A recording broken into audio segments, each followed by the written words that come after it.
Hi everyone, my name is Kristen and today I'm going to be teaching you how to drive a car.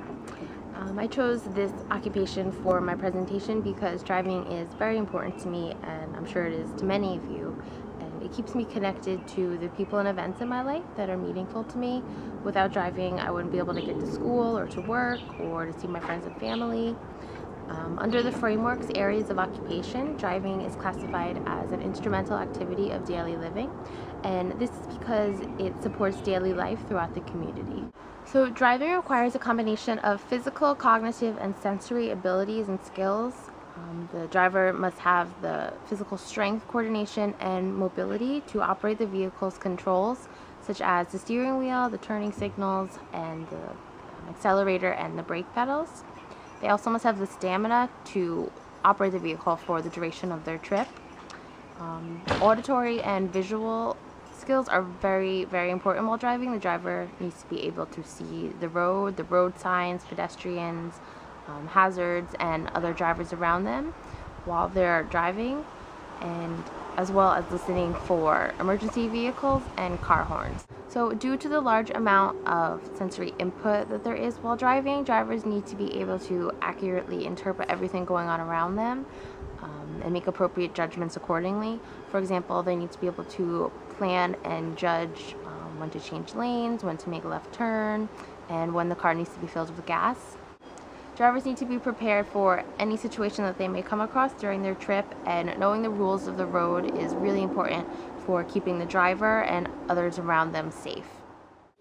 To start driving, you're going to need a comfortable pair of shoes, not flip-flops, your car keys, and of course, your car.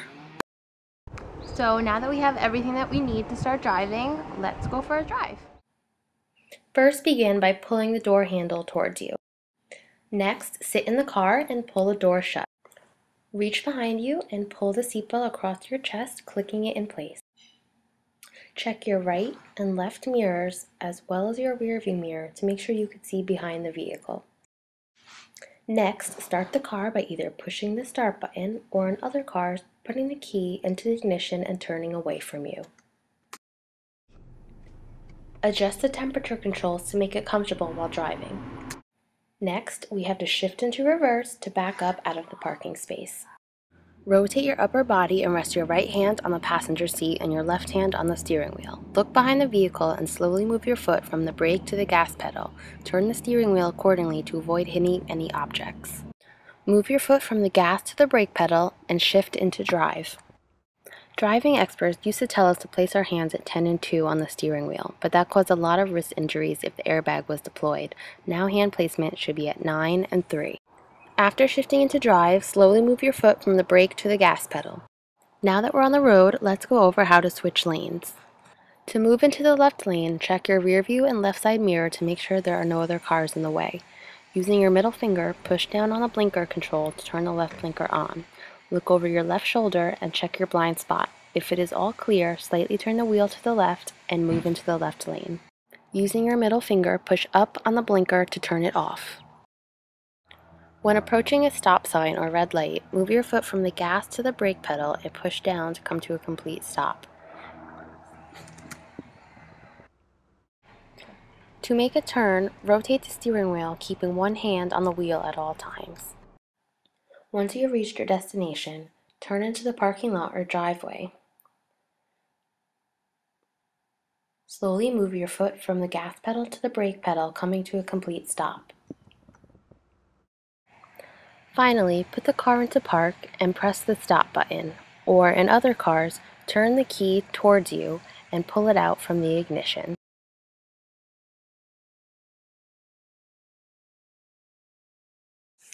A common driving adaptation is a left foot accelerator for drivers who have limited or no mobility in their right leg or foot. Pressing the left accelerator causes the right accelerator to be pressed down. Some of these devices have a cover that blocks the right accelerator from being pressed by the right foot on accident. Most of these devices can easily be removed in a few seconds to allow a driver without a disability to operate the vehicle.